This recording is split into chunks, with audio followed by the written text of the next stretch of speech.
All right, so Saturday morning, January 25th, a passerby actually called 911 to say that they observed a house that was on fire. Child victim cases are the hardest sort of incident for police, fire, EMS to respond to. In this case, we have 3 children that were injured in this fire.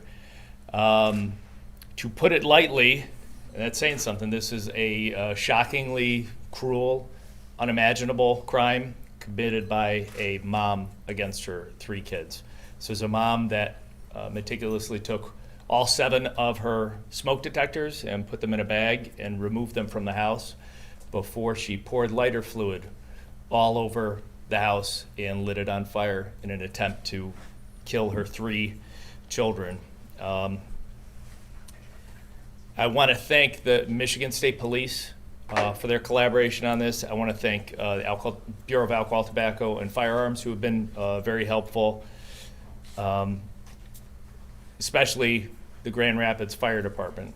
I also want to thank Helen DeVos Children's Hospital, who right now is doing everything they can to save the life of a beautiful, innocent, completely innocent 12-year-old girl who is in extremely critical condition.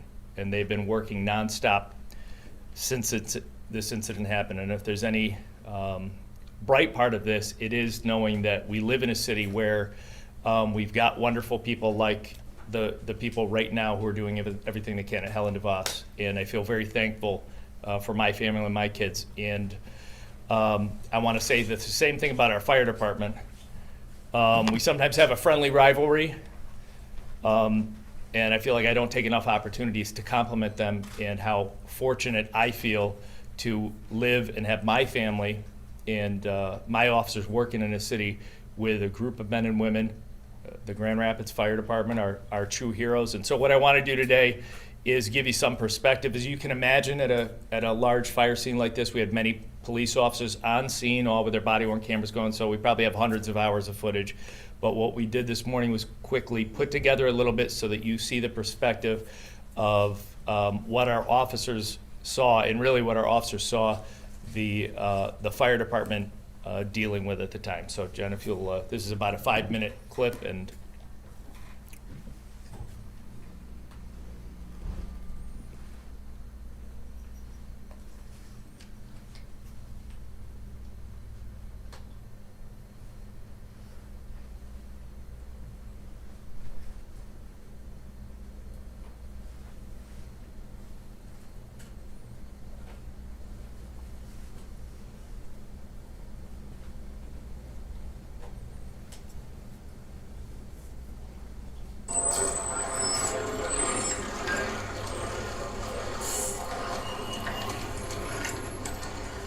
are there any kids still in the house? My daughter was in there, yes. Is she still in there?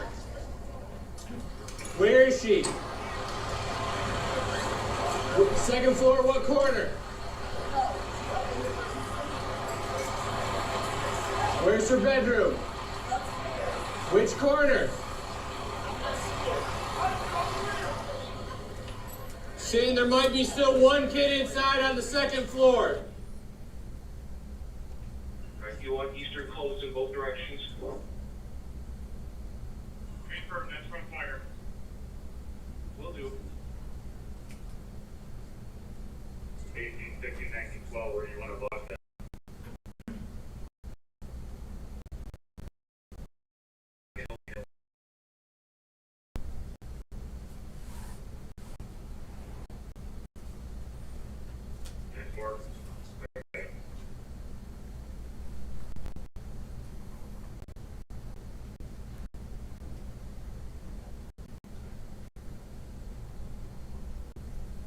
Stay here for me.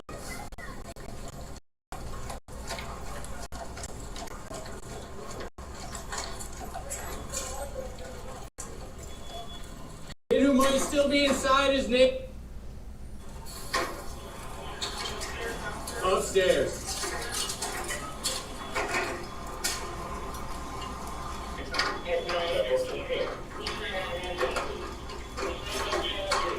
Just run for the mirror.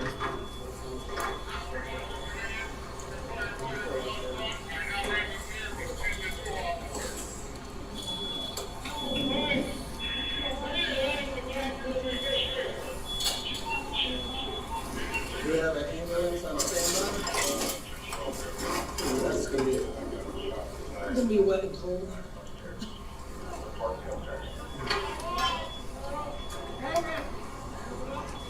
Is there a police unit who's blocking southbound Eastern?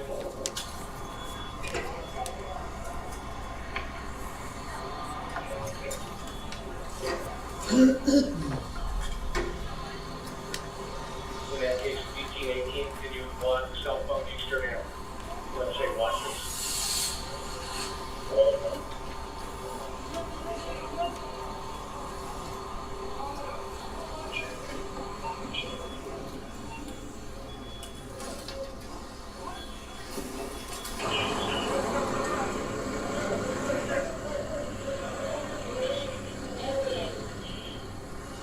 Is medical here? I don't think so.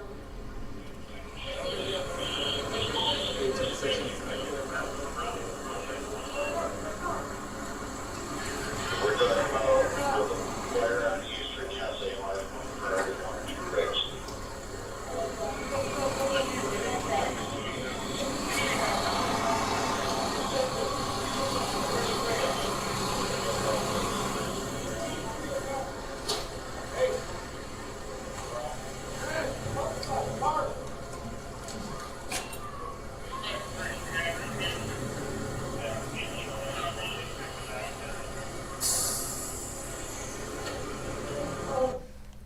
I'd like to point out that even as those firefighters were carrying her down the ladder, you could still see the flames coming from the first floor.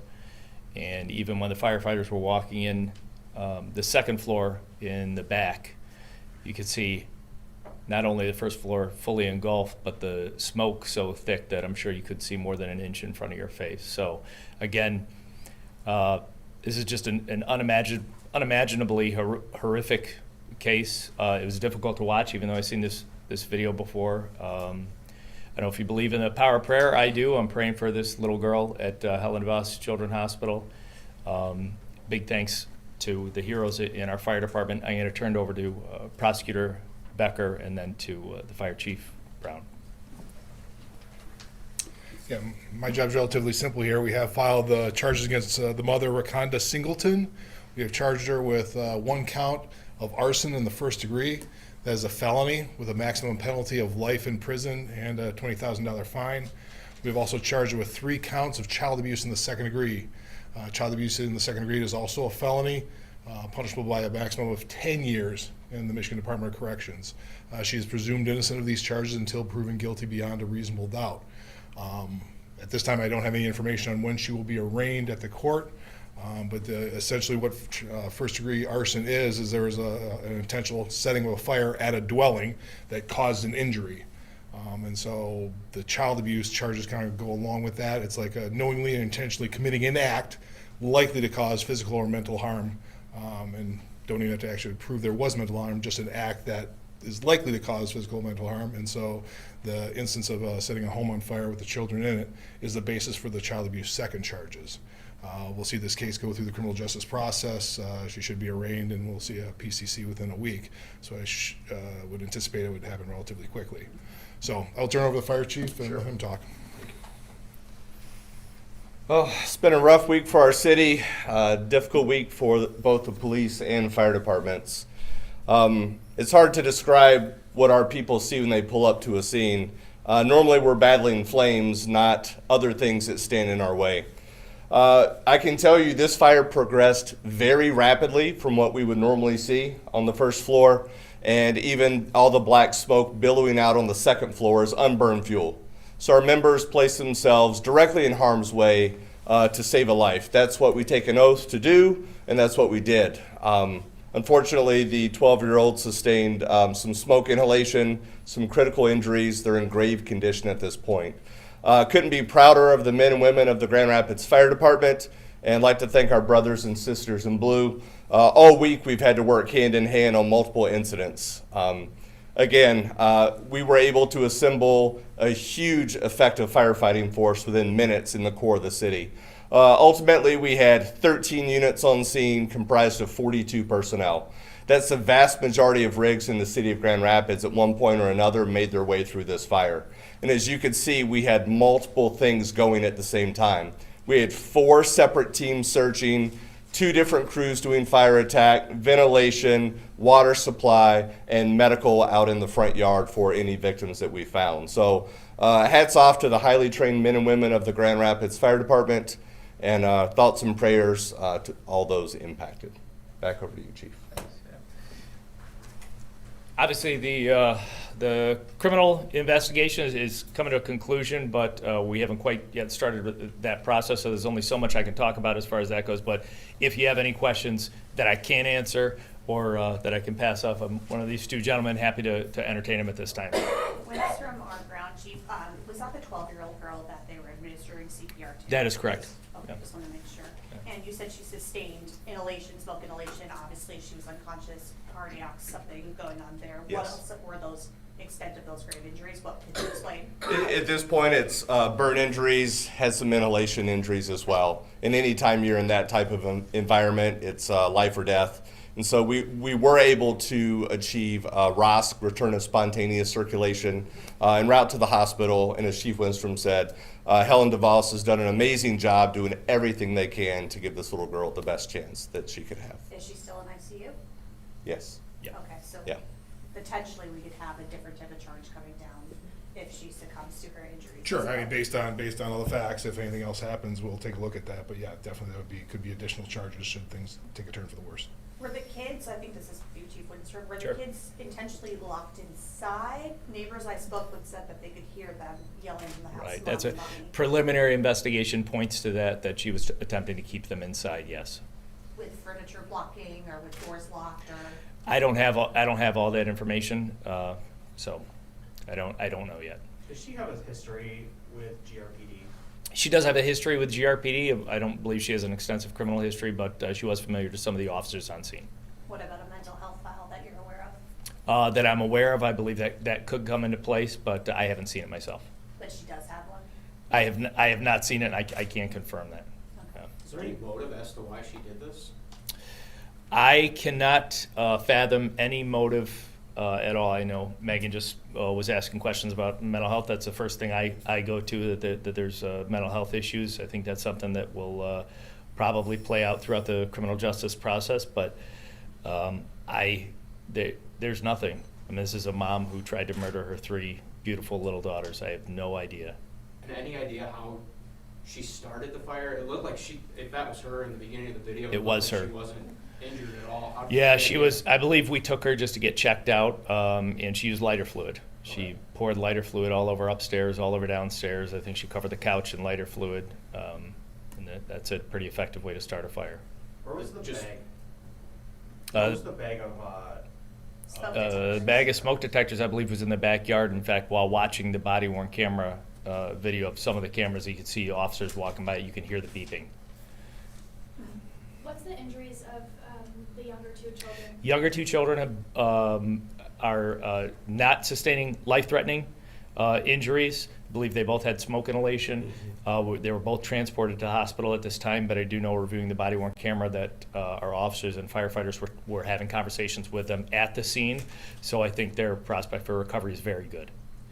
Has a victim support services been involved with the children or able to tell us just kind of what that's looked like? Yeah, well, number one, so CPS is involved because the mother, they were living with the mother. Obviously, she's in county jail, and she tried to kill them, so that's no longer the circumstances. So CPS is involved. Their father is very much engaged in their life.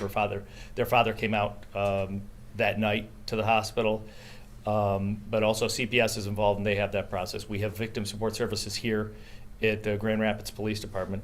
As well, the ATF has been on this journey with us throughout the investigation. They've also activated their victim support services, which they do for fire victims as well. So not only that, but we've already heard here at the police department from some of our local community activists and their efforts to sort of muster up support for these little girls who are going to need a lot of support. Chief Windsor, how many calls were made to that house prior to the incident? Have you guys had not even visits with her, but that house? We probably, we probably have those numbers, but I don't believe that house was on our radar as far as, a problem house or a trouble house, something that we're familiar with. I do know that one of the officers that was there had knew her by name and face, and that was vice versa. So I knew they had reacted with each other before, but I don't really think that there's that much of a history for that location. And Chief Brown, I mean, 7 smoke detectors makes me think potentially that she might have been one of the people that utilized GR Fire going through and installing smoke detectors. Did you guys have any presence there at any point? Could be. Again, we haven't pulled the records to go back through. We didn't have a strong history at that address either. It wasn't a known address to us, but it is a possibility. Yeah. Was Dad wasn't home at the time? Correct. Yeah, and I don't believe Dad lives at that residence. Right.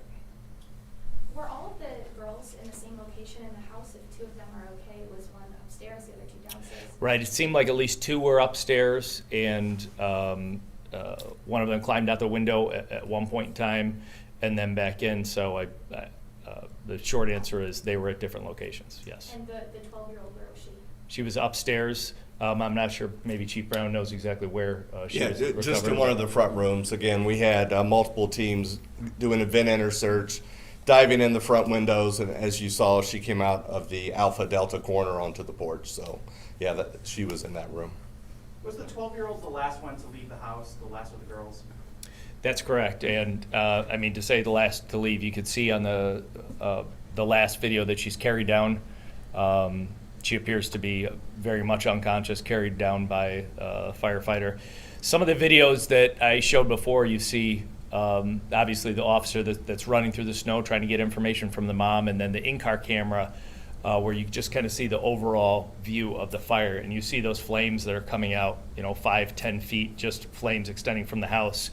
And knowing that that little girl was upstairs in that bedroom the entire time that those videos were taking place is just, unimaginable is the only way I can describe it. Watching that in retrospect and knowing that she's up there is devastating to see. Does it anger you as first responders, and this is for the police department and the fire department, just to know that, your people were put in harm's way for this act as well? From the police side of things, and the fire definitely was more in harm's way in this case. It's difficult to focus on anything other than this 12-year-old girl. These men and women of the fire department did a phenomenal job, and to see them going in and do what they did, it's amazing. But they're trained for it, and we're trained to almost be comfortable with the fact as police officers that at any point in time during the job I may have to be hurt or hurt someone else. Being a 12-year-old, this just should not be anything that anyone's ever contemplated in the world, of that my mom is going to start the house on fire while I'm asleep in the bed upstairs. So I think for us, I can speak for us, there's some level of recognition that we sort of accept some dangers in our job. And for me, I'm not going to speak for him, but I'll tell you, we're just focused on this little girl right now. But I'll let you say something too, Brad. Sorry. Yeah. This was no different than the other 2 fires we had previous in the week. As far as how we operate, we always assume someone's inside. We always take an aggressive approach. We always put ourselves in harm's way to do what we can. So for us, back to Chief Winstrom's point, we're focused on the little girl. This is what we get paid to do, and we do a darn good job of it. So. Do we know if CPS has a file on them, or there's a previous app? For no, there's nothing CPS. I think when you look at the reports I have, it's a mental health issue. I mean, I think that's what's going to come out, and we'll see it play out. But a lot of the calls that they were getting and so forth were mental health related for mom. So, but there's nothing, no prior child abuse, nothing prior that would indicate she's went through some issues, and don't know exactly what those are. But it does appear that there's going to be some sort of mental health issue going on here. Does that impact how you proceed with charges or how you charge? No, it doesn't proceed how we charge. It proceeds on what we can do, what could happen. I mean, generally there's a forensic exam to see if she's even competent. That's usually the first barrier, and then if she is established as being competent, then is there legal responsibility? That's where you find the insanity defense, or see if she's not guilty by reason of insanity. But that's a long process, and that takes quite a long time right now, especially with there's quite a backup in the Center for Forensic Psychiatry, where we send the people for evaluations. So it's a long time to get first the competency evaluation, and then assuming that goes through, then the legal insanity determination. So it's going to be a long process and a long path, if you will. My last question, did she own the home? You know? That's a good question. I have no idea. Anybody else have a last question since I botched that one? Yes. We can see her briefly in the video, at least partially answering questions. Right. Can you speak to, or her, was she concerned for the children? They were on scene, was she there when they? I'll just say from what I saw, there was not the concern that you would expect from a mom whose children were in danger. Is she lucid?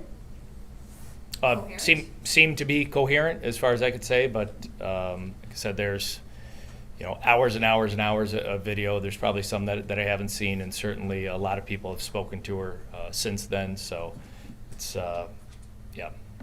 Drugs or alcohol? Not that I'm aware of. Yeah. This is not necessarily focused on the girl, but for first responders that were on scene, do you guys now have therapists that come in? If you hear little kids crying from inside, I can only imagine the trauma that you're dealing with after the fact. Yeah. So we have a critical incident stress management team. We have a department chaplain. We have a Fire Strong program. And frankly, what helps us usually the most is sitting around the kitchen table with our fellow brothers and sisters and talking through this. Those are screams that will probably live on in many of our heads the rest of our lives. And it's important for us to know how to deal with those. So when we come back to do the job the next day, we're ready to go. Are you talking about screams specifically from this case? Yeah, absolutely. Absolutely. Yeah.